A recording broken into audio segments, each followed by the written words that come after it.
Thank you very much, Mike.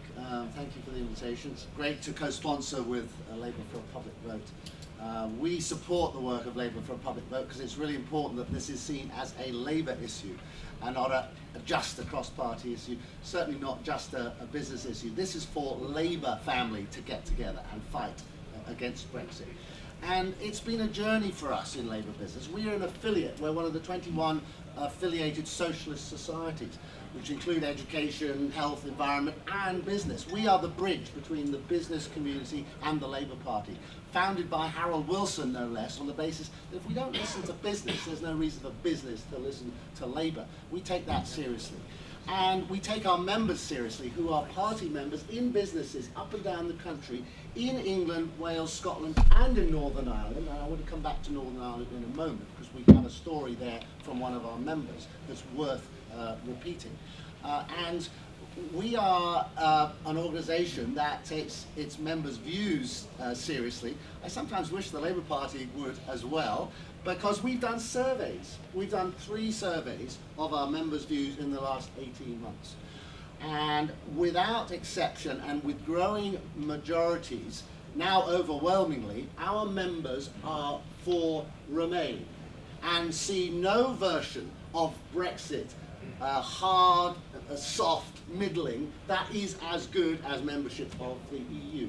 And of course they're looking at the impact on their businesses, whether they're self-employed, small businesses, medium businesses, large businesses. They are absolutely clear. So when we started getting these views back, we said to ourselves, we've got to start making this known within the party, because in the past, we've never wanted to depart from party policy. We support the party. We support the leadership. We don't get involved in leadership selection campaigns. Whoever's the duly elected leader of the Labour Party has our support as an affiliate. But we needed to share the views of our members, and we did that. And it was based both on the views from those surveys, and I wanted to highlight something, because he's in the room, that we did with Peter Kellner. We had an event in the city to talk to businesses there. Our membership isn't city-based on the whole. It tends to be SMEs in the UK. But as a result of that conversation with Peter Kellner, who's here, great to see you here, Peter, and Keir Starmer, this was summer of last year. Having these surveys, having this feedback, we started to realise that actually Brexit was already hurting before it happened. We were getting the stories back about companies moving out of the UK, investment not made in the UK, and jobs lost in the UK. And to give you a real-life story from Northern Ireland, and we don't talk about Northern Ireland enough in this conference, we have a member who runs a small business, employs about 10, 15 people, just north of the border, and he has an employee just south of the border who was in the process of applying for a mortgage when the result of the referendum came through, and his mortgage was denied. Because the bank said, well, look, you're in the south, you work in the north, how can we be sure that this mortgage will still work and be collateralized after Brexit? So we began to see that Brexit was already hurting. So as a result of these surveys, we took a position at conference last year for a resolution. Mike and I were in that famous compositing meeting that went on for hours and hours.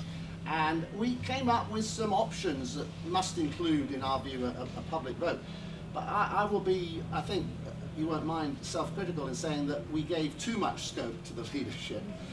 Because I did point out at the meeting, an option is only an option. You don't have to take an option. I am a lawyer, so I do kind of try and draft things a little bit more firmly than that. And we gave too much room.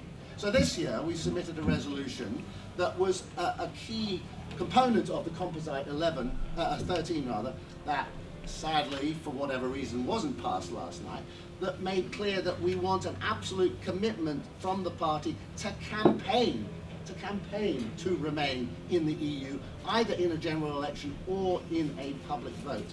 And it's the campaigning that is key. And we're going to go on campaigning.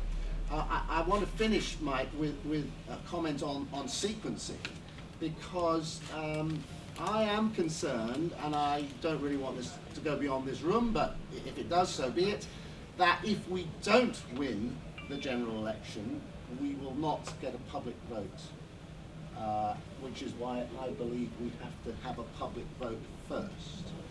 and I'd like to have some views on that. Sequencing is really, really important. What I fear is that we'll have a Brexit general election, and goodness knows what that will prove, even if we win it. And if we don't win it, we get no public vote. If we want to put forward the progressive policies that we've been hearing about from John McDonnell, which we support, the 4-day week. I was interviewed on CNBC this morning, and they said, well, what about this 4-day week proposal? And CBI has said it's going to destroy the British economy, and at a time when Brexit is already causing damage. I said, well, that's why we need a public vote first, so that then we can move on to the broader social agenda. And I hope that in this party we will seize the opportunity that the Supreme Court appears to have given us. And as a lawyer, I don't often praise the Supreme Court as a progressive body, but let's have 3 cheers for the Supreme Court today, yes! They've done their job, and we now, I think, I would urge colleagues to consider doing whatever we can in this strange resumed Parliament, because it's not been recalled, it's been pointed out to me very clearly, a resumption of a prorogation that was unlawful. So that means pre-existing legislation is still in there, which is really, really important. During that period, we have to go for any legislative vehicle to which we can attach a public vote, in which there will be a Remain option against what other option is available, for which Remain option Labour will campaign. And I hope that's where we're going in the very near future. Thank you, Dr.